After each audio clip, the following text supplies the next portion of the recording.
आज की कहानी है कांच का मुखौटा। शाम के 7 बज रहे थे। अवनी किचन में खड़ी होकर पूरी तन्मयता से पनीर टिक्का की ग्रेवी में मसाले मिला रही थी। आज उसकी शादी की चौथी सालगिरह थी। घर को उसने सुबह से ही सजाया था। मेज पर हल्की रोशनी वाले कैंडल होल्डर रखे थे और उसके पति समीर का पसंदीदा भोजन बन रहा था। अवनी पिछले 2 सालों से एक नामी कंपनी में सीनियर डेटा एनालिस्ट के पद पर कार्यरत थी। दिन भर का ऑफिस का काम निपटाकर वह घर के उत्सव के लिए उत्साहित थी। तभी बेडरूम से सासू माँ सुमित्रा देवी भारी और थकी हुई आवाज गूंजी। अवनी अवनी ओ अवनी, जरा इधर आना बहू। मुझसे तो उठा ही नहीं जा रहा।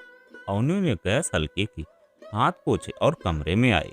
सुमित्रा देवी बिस्तर पर लेटी हुई थी। उनका एक हाथ माथे पर था और आंखें बंद थी।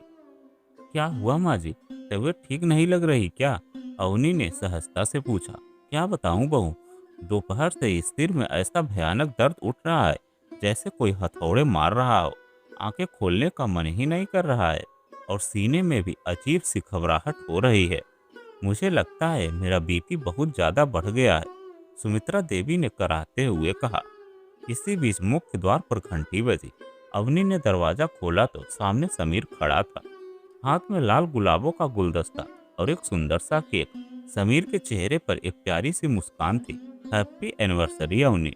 अवनी मुस्कुराई ही थी कि अंदर से सुमित्रा देवी की रोने जैसी आवाज आई।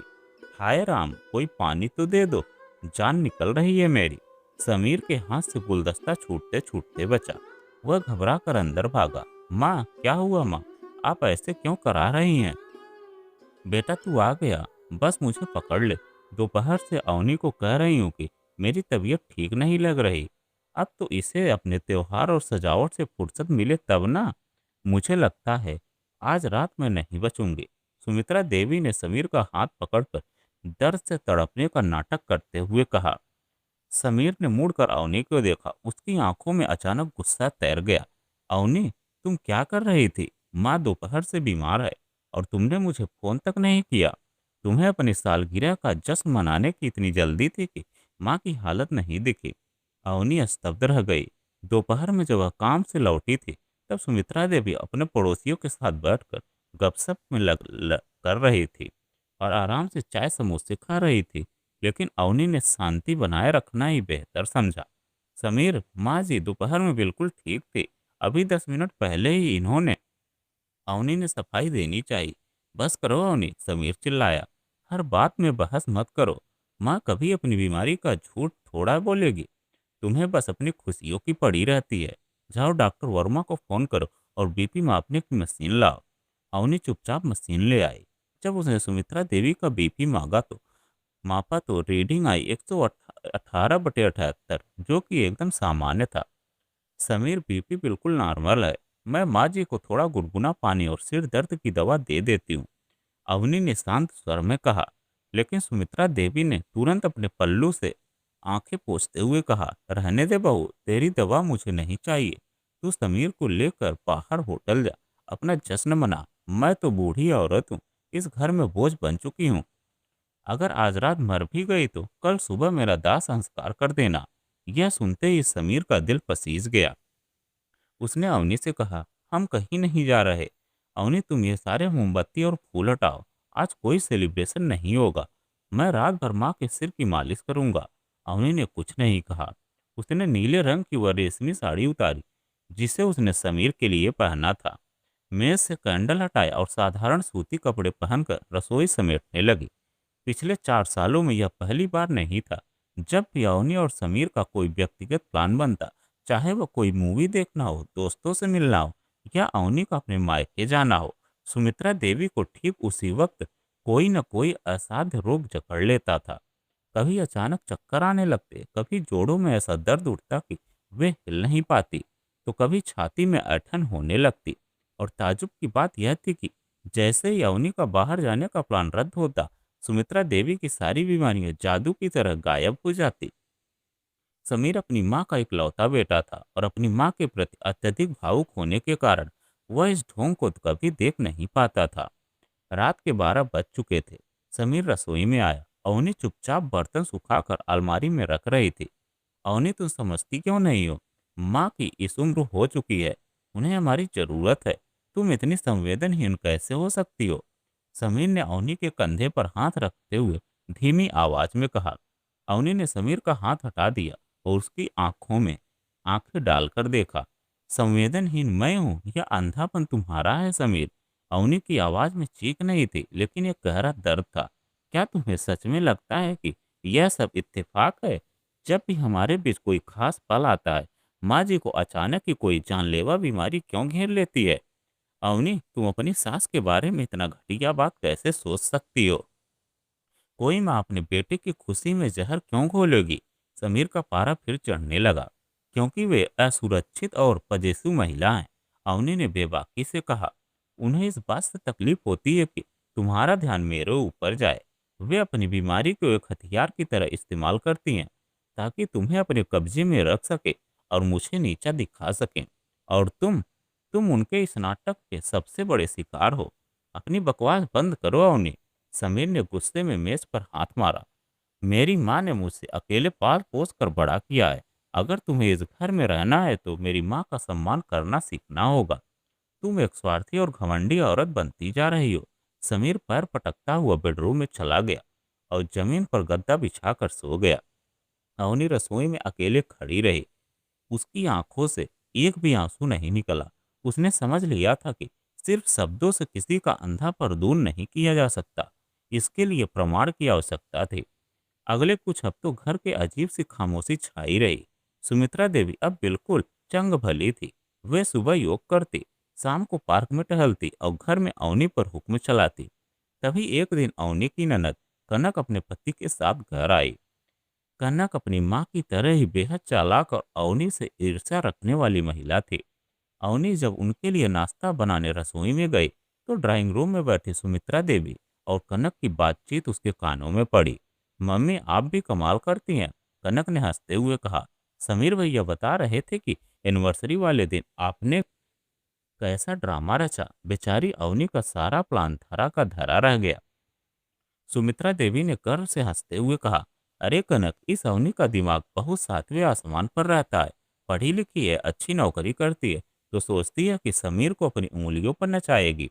पर जब तक मैं जिंदा हूँ, समीर पर सिर्फ मेरा हक रहेगा। जब भी यह उड़ने की कोशिश करती है, मैं सीने पर हाथ रख कर 2 बार कराह देती हूँ। समीर सब छोड़कर मेरे पैरों में गिर पड़ता है। बुढ़ापे में यही दीपी और सिरदर्द का नाटक मेरा सबसे बड़ा ढोंग है। दोनों माँ बेटी जोर जोर से हंसने लगी। रसोई में खड़ी अवनी के हाथ में पकड़ा हुआ कांच का गिलास कस गया। उसके अंदर का खून खौल उठा, लेकिन उसने खुद पर काबू पाया।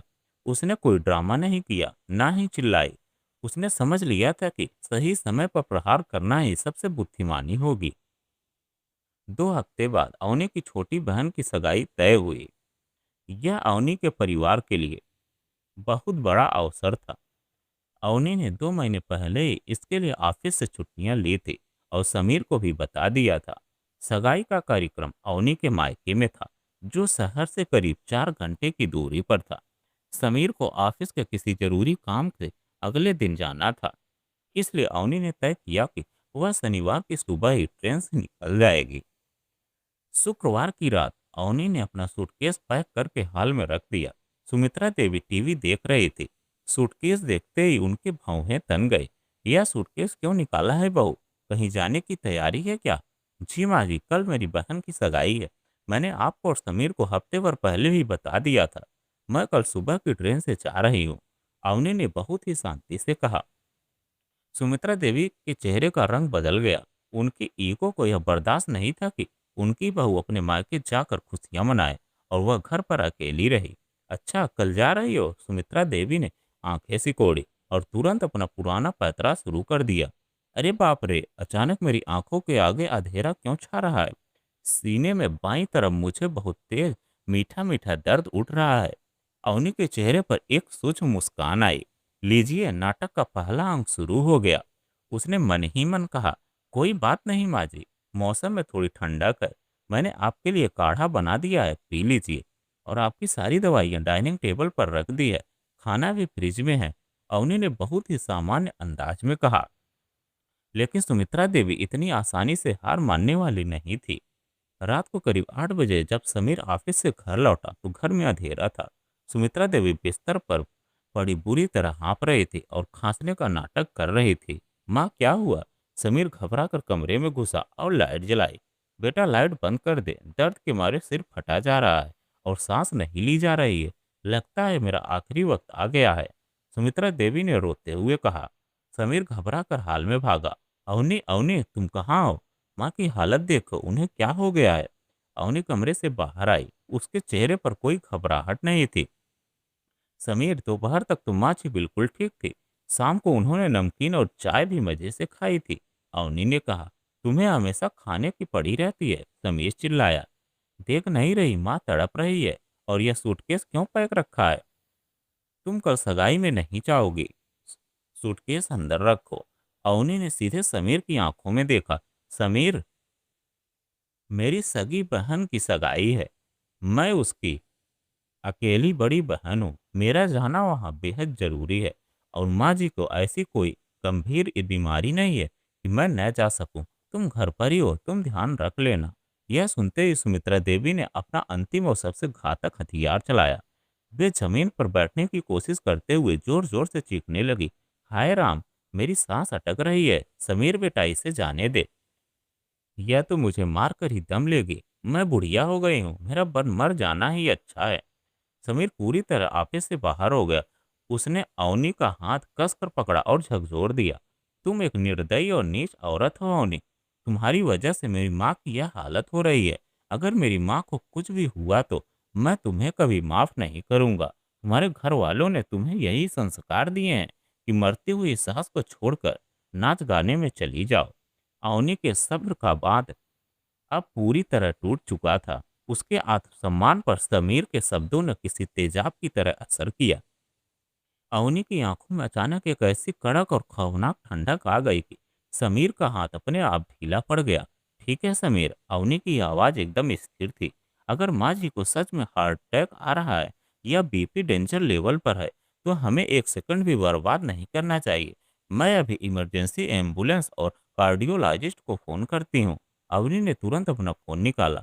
सुमित्रा देवी, जो अभी तक करा रही थी, एम्बुलेंस का नाम सुनते ही हड़बड़ा गई। अरे बहू, एम्बुलेंस की क्या जरूरत है? मुझे अस्पताल नहीं जाना। मुझे वहां डर लगता है। मैं घर पर ही ठीक हो जाऊंगी। बिल्कुल नहीं माँ जी, अवनी ने कड़क कमांडर की तरह कहा। हार्ट अटैक कोई मजाक नहीं है। घर पर बैठकर आपकी जान जा सकती है। समीर अपनी माँ से बहुत प्यार करता है। वह यह रिस्क नहीं ले सकता। अवनी ने तुरंत अपने परिचित डॉक्टर डॉक्टर मेहरा को फोन किया, जो शहर के प्रतिष्ठित मैक्स अस्पताल में वरिष्ठ हृदय हृदय रोग विशेषज्ञ थे, कार्डियोलॉजिस्ट थे। अवनी ने फोन का स्पीकर ऑन कर दिया। हेलो डॉक्टर मेहरा, मेरी सासू माँ को सीने में बहुत तेज दर्द है। सांस उखड़ रही है और बीपी क्रिटिकल लग रहा है। आप कृपया अपनी ईसीजी मशीन और इमरजेंसी किट लेकर तुरंत आइए। मामला बहुत सीरियस लग रहा है, डॉक्टर मेहरा ने कहा। अवनी, मैं 10 मिनट में तुम्हारे घर पहुंच रहा हूँ। मरीज को बिल्कुल हिलाना मत। फोन कटते ही सुमित्रा देवी के माथे पर असली पसीना आ गया। वे घबरा कर बिस्तर पर उठकर बैठने लगी। आई आई, समीर बेटा, इसे तू मना कर। मुझे डॉक्टर नहीं चाहिए। देख, मेरी सांस अब ठीक हो रही है। मैं भी बैठ सकती हूँ। बिल्कुल नहीं माँ जी। अवनी ने उन्हें वापस बिस्तर पर लेटा दिया। हार्ट के मरीजों को हिलना नहीं चाहिए। समीर, तुम माँ के हाथ पकड़ा रखो। डॉक्टर आते ही होंगे। समीर की कर्तव्य विमूढ़ खड़ा था। वह समझ नहीं पा रहा था कि माँ अचानक ठीक कैसे होने लगी। ठीक 12 मिनट बाद डॉक्टर मेहरा अपनी पूरी किट और पोर्टेबल ईसीजी मशीन के साथ कमरे में दाखिल हुए। क्या हुआ उन्हें? अवनी आंटी जी को दर्द कहाँ है? डॉक्टर ने आते ही पूछा। सुमित्रा देवी अब सचमुच थर थर कांप रही थी। डॉक्टर साहब, मैं बिल्कुल ठीक हूँ। यह तो बहू को बात का बतंगड़ बना रही है। माँ जी, आप शांत रहिए। डॉक्टर साहब को अपना काम करने दीजिए, अवनी ने शांति से कहा। डॉक्टर मेहरा ने सुमित्रा देवी के सीने पर ईसीजी की लीड्स लगाई, मशीन चालू की और उनका पल्स व बीपी चेक किया। 5 मिनट तक कमरे में सिर्फ ईसीजी मशीन की बीप बीप की आवाज गूंजती रही। मशीन से रिपोर्ट की पर्ची बाहर निकली। डॉक्टर मेहरा ने रिपोर्ट को ध्यान से देखा, फिर स्टेथोस्कोप को गले में डाला और एक गहरी सांस ली। समीर घबरा कर आगे आया। डॉक्टर साहब, सब ठीक तो है ना? कोई गंभीर बात तो नहीं? डॉक्टर मेहरा ने समीर की तरफ देखा और बहुत ही रूखे स्वर में कहा, समीर, मैं तुम्हें एक बार बता देना चाहता हूँ कि तुम्हारी माँ का हृदय किसी 20 साल के एथलीट से भी ज्यादा स्वस्थ है। समीर सन्न रह गया। क्या? हाँ जी। डॉक्टर ने रिपोर्ट समीर के हाथ में थमाते हुए, उनका ईसीजी 100% नॉर्मल है। बीपी 120/80 है, जो कि एक परफेक्ट रीडिंग है। ऑक्सीजन सेचुरेशन 99% है। मेडिकल साइंस के हिसाब से इन्हें न तो कोई दर्द है, न कोई घबराहट, और न ही कोई कमजोरी। यह पूरी तरह स्वस्थ है। लेकिन डॉक्टर, माँ तो अभी दर्द से तड़प रही थी। समीर ने हकलाते हुए पूछा। समीर, मैं एक कार्डियोलॉजिस्ट हूँ, डॉक्टर मेहरा ने कड़े शब्दों में कहा। मेरी मशीनें और मेरी मेडिकल की डिग्री झूठ नहीं बोल सकती। तुम्हारी माँ को कोई शारीरिक बीमारी नहीं है। यह या तो कोई साइकोलॉजिकल अटेंशन सीकिंग बिहेवियर है, या फिर सीधा साधा नाटक। इन्हें किसी कार्डियोलॉजिस्ट की नहीं, बल्कि एक मनोचिकित्सक की जरूरत है। डॉक्टर मेहरा ने अपनी किट समेटी, अवनी से विदा ली और चले गए। कमरे में ऐसा भयानक सन्नाटा छा गया, जैसे कोई तूफान आने वाला हो। सुमित्रा देवी चादर में मुंह छुपाने की कोशिश कर रही थी। उनकी सालों की चालाकी, उनका ढोंग और उनका झूठ एक झटके में बेनकाब हो चुका था। समीर वहीं जमीन पर बैठ गया। उसकी आंखें फटी की फटी थी। जिस माँ के लिए उसने अपनी पत्नी को भला बुरा कहा, जिस माँ के लिए उसने अपनी शादी की सालगिरह कुर्बान कर दी, वह माँ उसके साथ इतना घिनौना खेल खेल रही थी। अवनी अब शांत नहीं रही। उसके अंदर 4 सालों से जमा गुबार अब बाहर निकलने के लिए तैयार था।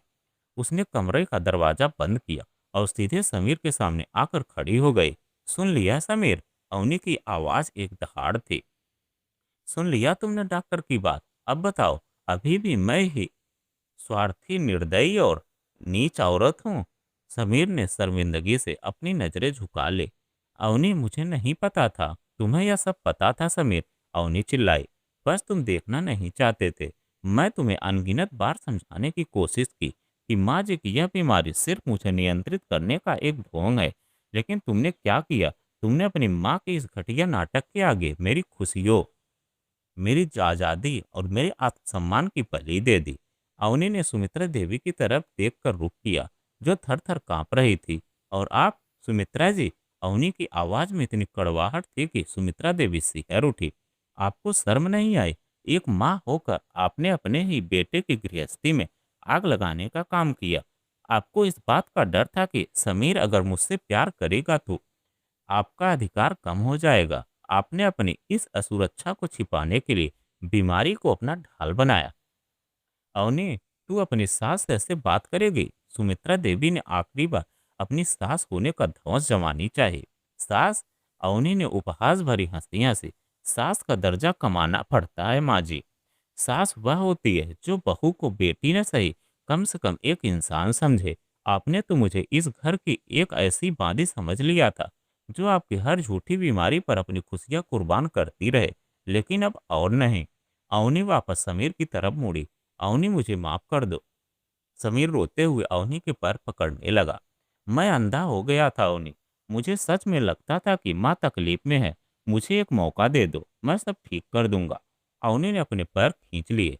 उसकी आंखों में आंसू नहीं, बल्कि एक कठोर निर्णय था। मौका गलतियों के लिए दिया जाता है समीर, धोखे और मानसिक प्रताड़ना के लिए नहीं। अवनी ने बहुत ही ठंडे स्वर में कहा। आज जब डॉक्टर ने तुम्हें कागज पर सबूत दे दिए, तब तुम्हें मेरी याद आ रही है। अगर आज मैं डॉक्टर को नहीं बुलाती, तो आज तुम रात भी मुझे अपने मायके वालों के सामने जलील कर रहे होते। रिश्तों सबूत पर नहीं, विश्वास पर टिकते हैं। और तुमने वह विश्वास आज हमेशा के लिए खो दिया है। अवनी ने सूटकेस उठाया। अवनी, तुम कहाँ जा रही हो? प्लीज घर छोड़कर मत जाओ, समीर ने गिड़गिड़ाते हुए कहा। मैं घर छोड़कर नहीं जा रही हूँ समीर, अवनी ने रुककर कहा। मैं अपनी बहन की सगाई में जा रही हूँ। वह खुशियों का अवसर है, जिसे तुम्हारी माँ बर्बाद करना चाहती थी। आज की रात बस से जा रही हूँ। अवनी ने समीर की आंखों में देखते हुए अपना अंतिम फरमान सुनाया। और जहां इस घर में वापस आने की बात है, तो याद रखना समीर, मैं इस घर में तभी वापस कदम रखूंगी जब तुम मुझे एक पत्नी का वह सम्मान और दर्जा दोगी जिसकी मैं हकदार हूँ।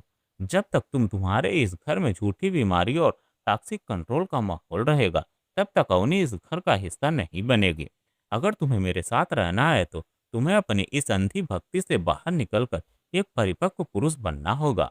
अवनी ने सुमित्रा देवी की तरफ देखा और कहा, और माँ जी, कान खोलकर सुन लीजिए। आज के बाद अगर आपने मेरे सामने बीपी या हार्ट अटैक का नाटक किया तो मैं डॉक्टर को नहीं, सीधे पुलिस की रिपोर्ट करूंगी कि आप मुझे मानसिक रूप से प्रताड़ित कर रहे हैं। अरौनी ने सूटकेस उठाया, दरवाजा खोला और बाहर निकल गई। पीछे कमरे में एक भयानक खामोशी छा गई। सुमित्रा देवी बिस्तर पर सिकुड़ी हुई बैठी थी। उनका वह घमंड और कंट्रोल हमेशा के लिए चकनाचूर हो चुका था। और समीर जमीन पर बैठा अपने बालों को नोच रहा था। उसे आज एहसास हुआ था कि अपनी माँ के एक झूठे नाटक को सच मानने के चक्कर में उसने उस औरत को खो दिया था जो उससे सच्चा प्यार करती थी। बाहर पर सड़क आते ही ठंडी हवा ने अवनी के चेहरे को स्पर्श किया। अवनी ने गहरी और लंबी सांस ली। उसकी छाती से सालों का बोझ उतर चुका था। उसे महसूस हुआ कि उसने आज सिर्फ एक घर नहीं छोड़ा था, बल्कि अपनी आत्मा को एक मानसिक गुलामी से आजाद कराया था। भारतीय समाज में औरतें अक्सर ससुराल के इमोशनल ब्लैकमेल और झूठे नाटकों को अपना भाग्य मानकर सहती रहती हैं। लेकिन अवनी ने यह साबित कर दिया था कि जब वह बात आत्मसम्मान और स्वाभिमान की आ जाए तो सही समय पर सही कदम उठाना ही एक स्त्री की सबसे बड़ी ताकत होती है। अवनी ने आज अपने स्वाभिमान का दायरा खींच दिया था और अब उस दायरे को पार करने की हिम्मत किसी में नहीं थी। तो दोस्तों, आज की इस कहानी के बारे में आपकी क्या राय है, कमेंट में लिखकर जरूर बताएं। अगर आप हमारे चैनल पर नए हैं तो प्लीज़ चैनल को सब्सक्राइब करें और वीडियो को लाइक करें और हाइप जरूर करें। हमें आपके कमेंट का इंतजार रहेगा। कहानी देखने के लिए आपका बहुत बहुत धन्यवाद।